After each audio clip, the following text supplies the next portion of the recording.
Bagaimana cara agar kolbu seger kembali, ya, dia kemudian on lagi gitu ya, sehingga bisa menikmati? Mudah sekali. Kalau jenisnya barang-barang elektronik, dia punya baterai, dia apain? Dicasnya kemana? Ke hidung atau ke colokan itu? Colokan itu ya, nggak ke hidung ya. Nah, kita ini salah colok biasanya. Kolbu itu nggak akan seger dengan kajian fikih. Kolbu itu seger dengan kajian zikrullah. Tapi amal akan bagus kalau belajarnya fikih. Nah, jadi ada orang belajar fikih tapi isinya pembid'ahan. Ini bid'ah, ini salah. Akhirnya kolbunya ternodai oleh ngeremehin orang, nyalahin orang. Gak jadi tazkiyatun nufus. Quran kan jelas, ya. Qad aflaha man zakkaha. Sungguh beruntung yang mensucikannya. Ayatnya banyak, ya, ada berapa ayat? Dua macam. Kalau yang satu lagi itu misalnya wa dzakara asma rabbih fa shalla. Itu. Nah, sholat yang nikmat itu bukan yang sholat dulu baru zikir, tapi zikir dulu baru sholat. Detail, gak usah pakai terjemah-terjemah yang aneh-aneh. Harfiahkan aja dulu. Wa dzakara asma rabbih, dan menyebut nama Rabb-nya. Nama Rabb kita siapa? Pencipta kita siapa? Allah, Allah. Udah itu, berarti zikir nyebut nama Allah nggak bid'ah. Terus kenapa ada orang yang membid'ahkan zikir Allah? Allah, enak deh.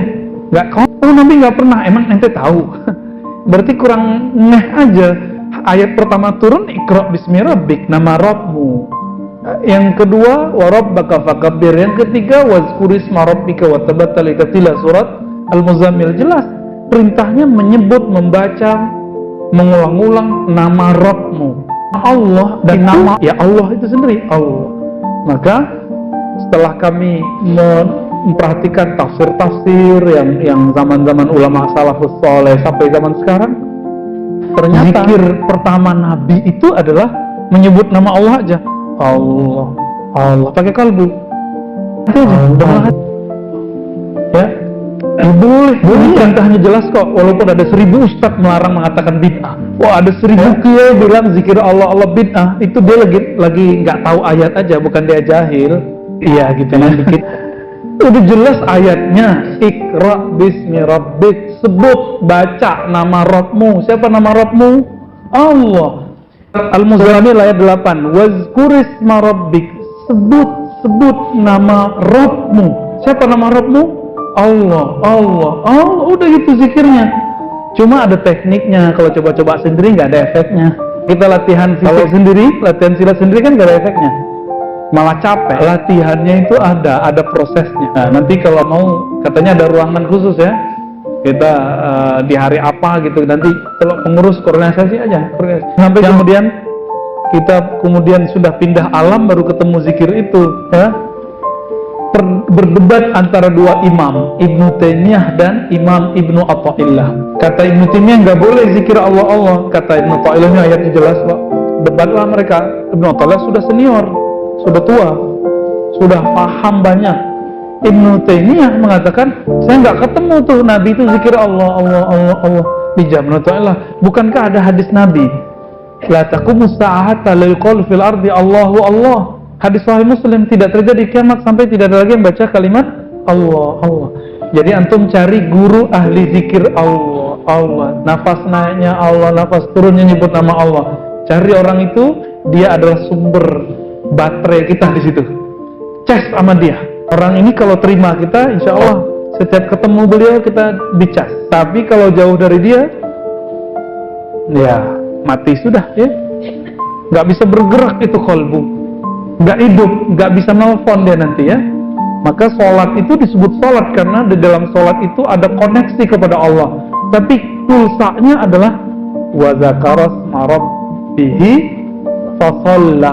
Sebut dulu namanya, itulah pulsanya kolbu, energinya kolbu, baterainya kolbu itu nyebut nama Allah. Semakin banyak orang menyebut kolbu itu kan luas. Dia luas sekali, jangan remehkan kolbu kita. Kolbu kita gak kenyang dengan zikir 100, gak kenyang. Dikit itu. Nabi cuma nyontohin doang 100. Nabi kata Aisyah, zikir setiap nafas, setiap saat. Gak pernah lupa, satu detik pun Rasulullah tidak pernah lupa. Waktu kemarin kita safar, traveling, melihat kebesaran Allah, kita mampir di salah satu menapaktilah silsilah zikir Imam Ubaidillah Ahrari di Bukhara Samarkand ya. Antara Bukhara Samarkand itu sebenarnya masih Bukhara menjelang kita ke Samarkand.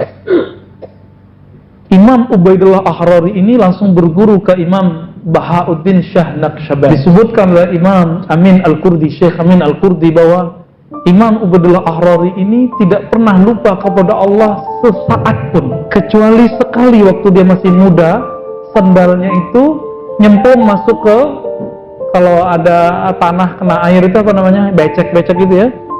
Terus tiba-tiba ada gerobak lewat di pasar, sehingga terbenam dan dia berteriak, sendalku. Dulu kan sendal mahal ya, nggak kayak sekarang ya, 5.000 dapat sendal kaki. Dulu enggak. Saat beliau teriak mengenai sendalnya, dia lupa kepada Allah sesaat itu aja, dan itu yang bikin beliau tobat sampai saat beliau belum wafat. Jadi beliau lupa sesaat itu yang bikinnya nangis. Kenapa? Dalam Al-Quran dikatakan wazkur rabbaka fi nafsik, sebut nama Rabbmu dalam dirimu. Lalu di ujung ayat wala takum minal ghafilin, jangan kamu jadi orang yang lalai. Walaupun dan kita bersaat-saat soalnya wajar sholatnya nggak khusyuk ya kan, wajar. Orang tambah banyak zikir di luar sholat, tambah mantap sholatnya. Itu wa zakarasma rabbihi fasalla, dia zikir di luar sholat, tambah banyak, tambah khusyuk dalam sholatnya. Jadi mau belajar 1000 ilmu zikir, 1000 tarekat, 1000 mursyid, 1000 kiai, tapi kalau nggak diamalin nggak ada efeknya. Mending satu guru tapi diamalin, jadi itu ya. Guru saya ada salah seorang di Sumatera Barat, itu zikirnya dia amalannya satu itu aja, zikir Allah udah ya, la ilaha illallah udah 2 aja udah, tapi tajamnya bukan main.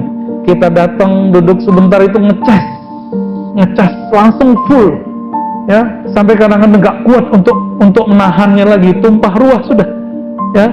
Ada orang begitu. Nah, dapat di mana? Misalnya surah Al-Fajr, wadkhuli fi ibadi, itu perintah untuk mencas kolbu, masuklah ke dalam golongan hamba-hambaku, bukan hamba-hamba dunia. Apa kata Nabi? Ta'iba abdud dinar, sungguh lelah hamba-hamba fulus. Kalau ditambah lagi, sungguh lelah hamba-hamba popularitas. Ini ada orang nggak senang sama kita, setiap kali kita tampil dia bilang, oh itu mau pengen popularitas. Hati-hati, kita itu nilai orang negatif. Sebenarnya negatif itu ada di sini, ada di kepala kita. Apa kata Imam Sya'rani? Jika kamu melihat ada seorang laki-laki jalanan perempuan, terus kamu mengatakan ini orang pacaran nih, oh kayaknya udah macam-macam nih kerjaannya nih, itu sebenarnya yang kotor adalah kacamata batinmu, karena kamu suka melakukan itu. Kamu gak tobat dari dosa-dosa kekotoran, kekejian kolbumu, sehingga kalau memandang orang, siapa tahu itu orang udah nikah, atau siapa tahu orangnya udah tobat, kita nggak tahu. Jadi jangan-jangan kita yang senang popularitas, nuduh orang senang popularitas. Kan senang banyak hari ini ya, nuduh orang ya, nuduh orang jahil, kita ternyata yang jahil, nuduh orang belagu, kita ternyata yang belagu. Jadi ternyata apa yang keluar dari mulut ini untuk meremehkan orang, sebenarnya itu adalah kekotoran yang keluar dari kolbu.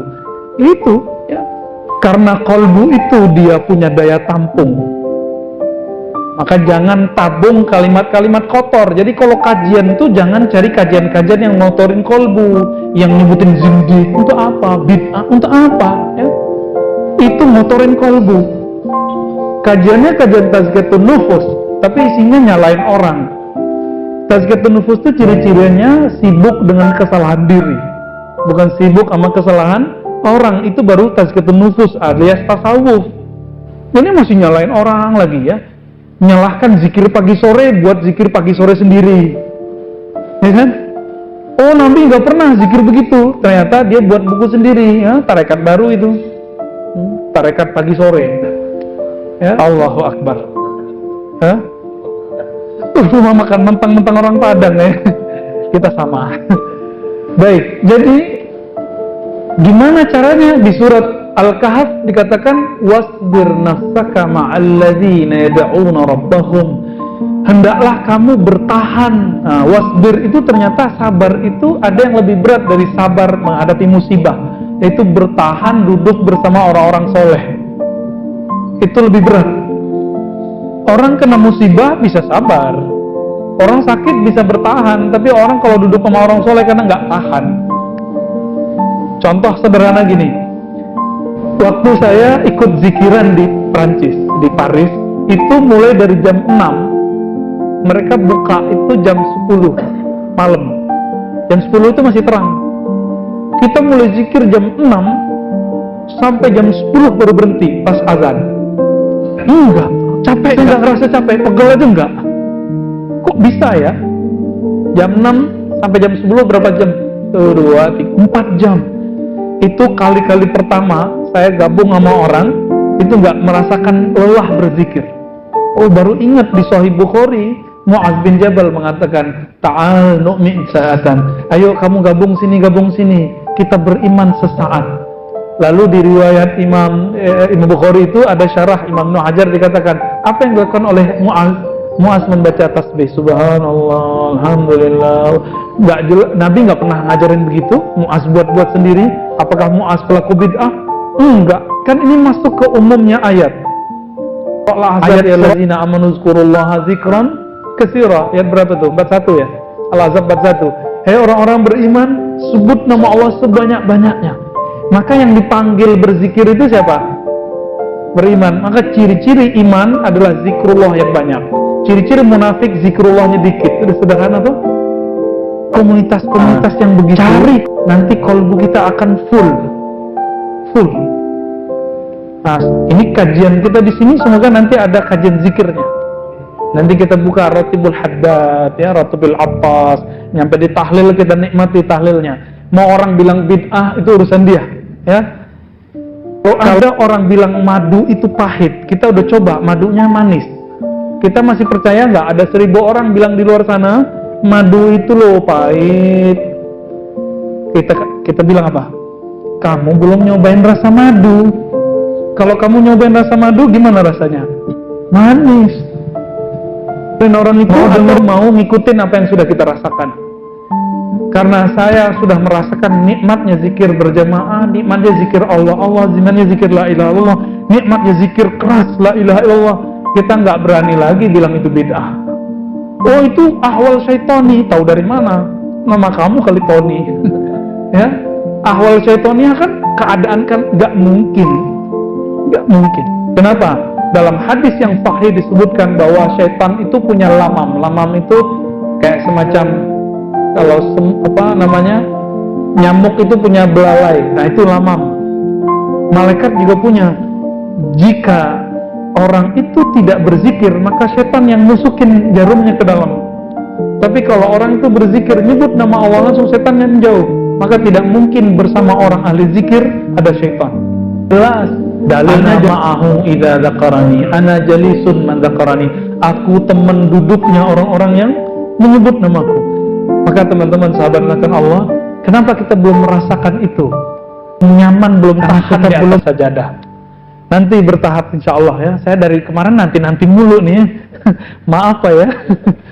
Semoga umurnya panjang, umur kita panjang, nanti kita bisa zikir. Bertahap dulu, sabar ya, sabar. Kalau sudah pikirannya menerima, kolbunya untuk menerima, baru kita kasih hadiah zikrullah. Nggak ada bayar, ya. Bayarnya Fatihah aja, tanda terima kasih kepada Allah, kepada guru. Nah, ini juga disebut yang juga dibid'ahkan sama kawan kita tuh. Katanya apa? Kirim Fatihah bid'ah. Waktu almarhum Pak Habibie meninggal, itu ada ustadz, kata teman saya, dia kirim secara ilmu akidah bid'ah untuk ngirim Fatihah. Loh, ini orang udah gagal berapa kali. Ngirim Fatihah bukan bab akidah, itu bab fikih. Ilmu akidah secara baca apa?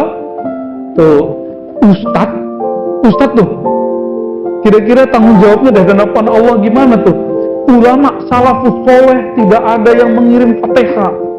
Ibnu Qayyim salafi nggak? Ibnu Qayyim mengatakan Fatihah kalau dikirim sampai. Antum kalau baca Fatihah niat jadi sekarang teman kawan nyampe. Enggak nyampe dulu kalau kirimin. Ya.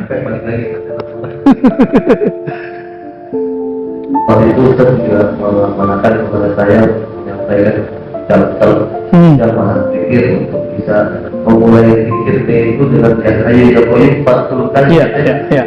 Setiap 5 waktu amalkan minimal ya Hayyu ya Qayyum. Hayyu Qayyum itu 2 nama agung disebut Ismul A'zam. Jika nama ini ada di satu ayat, ayatnya bisa menjadi banyak. Rata-rata ayat-ayat ruqyah itu ada kalimat Hayyu Qayyum. Coba ayat kursi. Allahu la ilaha illa huwal hayyul qayyum. Begitu juga di surah Al-Imran bagian awal. Maka Hayyu Qayyum itu jika dibacakan ke orang yang sakaratul maut, insyaallah husnul khatimah. Dibacakan ke orang yang sedang kena jin, insyaallah sembuh. Dibacakan kepada kolbu. Jadi kita lagi bacain ke kolbu itu. Bacain ke kolbu itu Maha hidup, Maha Qayyum, Maha mengurus hidupmu, Maha menjamin rezekimu. Itu ya Hayyu ya Qayyum, ya Hayyu ya Qayyum, ya Hayyu. Nikmati bacanya pelan-pelan, jangan cuma ngejar angka. Nanti lebih dari 40 boleh, tapi kurang jangan. Kurang lebih dari mana nih? Bid'ah apa lagi nih? Ya, yang bilang bid'ah itu nggak baca kitab Ibnu Taimiyah. Ibnu Taimiyah Salafi mengatakan orang zikir ya Qayyum bisa menghidupkan kolbu. Itu yang itu bid'ah. Ente jauh dari salaf. Ya, ulama salafi dan salaf mengamalkan ini. Ya, kalau nggak percaya, ya nggak usah percaya, baca aja lah ya. Baca aja bukunya ya. Buku Ibnu kan banyak, buku zikir kan banyak. Ada kumpulan zikir Ibnu itu ada Al-Kalimut Thayyib, Ibnu Qayyim Al-Wabilus Thayyib dan kitab-kitab yang lain. Dan itu banyak ya. Silakan dia dan rasakan efeknya setiap hari loh ya. Setiap hari 5 waktu. Coba disisihkan waktunya untuk menyebut nama Allah itu. Ya. Ada pertanyaan yang lain?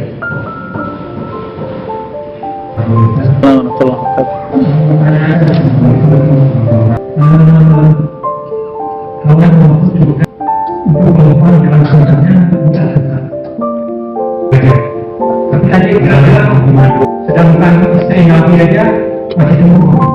Saya belum paham. Terima kasih. Ya, salamatullah. Cemburu itu nggak ada kaitannya sama madu dan dimadu. Nggak ada kaitannya. Bapak mau coba Pak? Belajar dulu sama belakang dulu Pak. Cemburu dalam bahasa Arab disebut ghairah. Ghairah bahasa Indonesia. Lain lagi ya. Ghairah. Ghairah dari kata ghair itu artinya bisa 2, yang bukan yang selain. Maka ghairah ketiga perubahan. Maka ghairah kondisi psikologis yang berubah karena melihat orang yang disukai berpaling ke yang lain. Itu disebut ghairah. Dan itu hal yang normal di rumah tangga Rasulullah SAW. Apalagi di zaman itu orang-orang Mekah itu biasa dikuasai oleh suami. Maka Aisyah punya madunya itu orang-orang Ansor. Orang Ansor beda lagi. Orang Ansor itu suka menguasai suami. Kata Aisyah loh ya. Apa kata Aisyah? Ke Hafsah.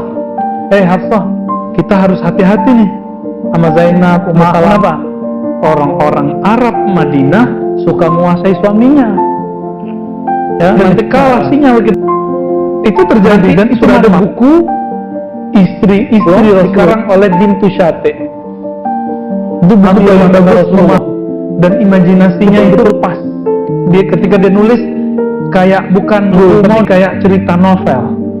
Silakan cari bukunya sudah istri Rasulullah SAW, karya siapa? Bintu Syati. Bintu Syati ini istri dari Amin Al-Khuli, salah satu ulama di Al-Azhar. Itu jaraknya jauh itu Amin Al-Khuli. Ketika jadi mahasiswi, Bintu Syati itu nulis makalah, udah ngeren, tahu-tahu disalah-salahin sama dosennya nih. Selama ini dipuji-puji terus sama dosen yang lain. Ternyata ada dosen yang lain yang satu jatuh cinta dia langsung. Nah, maka terjadilah pernikahannya. Panjang ceritanya. Silakan cari. Nanti antum akan memahami bahwa rumah tangga Rasulullah sangat indah. Cemburu itu nggak ada pertentangannya dengan madu dan dimadu dan duka. Ya, kalau satu cemburu apa? Nggak ada lawannya. Malam lagi di rumah istri yang lain, ya. lagi kumpul nih sahabat, Aisyah ya dapat kiriman dari Salamah atau Zainab, ada gitu ya, kiriman makanan, lalu Aisyah pura-pura jatuhin, gitu, jatuh pecah. Nabi marah gak? Nabi gak burung, ini perempuan gak soleh, gak begitu. Nabi mengatakan sahabat-sahabatnya, kalian jangan kaget, gharat ummukum, ibu kalian Aisyah sedang cemburu. Cemburu itu kalau dia masih normal, ya. Nabi senyum-senyum ya. Sahabat akhirnya senyum juga. Tapi secara hukum kita mecahin punya orang wajib ganti nggak? Nabi bilang, Aisyah, walaupun kamu cemburu saya senang, tapi itu ganti. Akhirnya Aisyah baru lagi kirim lagi ke Ummu Salamah. Ya salam ya. Oh baca. Jadi kalau bukunya Pintu Sate, kita kayak betul-betul melihat kehidupan Nabi nyata dan indah. Ini itu betul-betul indah, nggak seperti dibayangkan oleh orientalis kayak dia, kayak siapa? Namanya Gustav Well. Kata dia Rasulullah itu hypersex.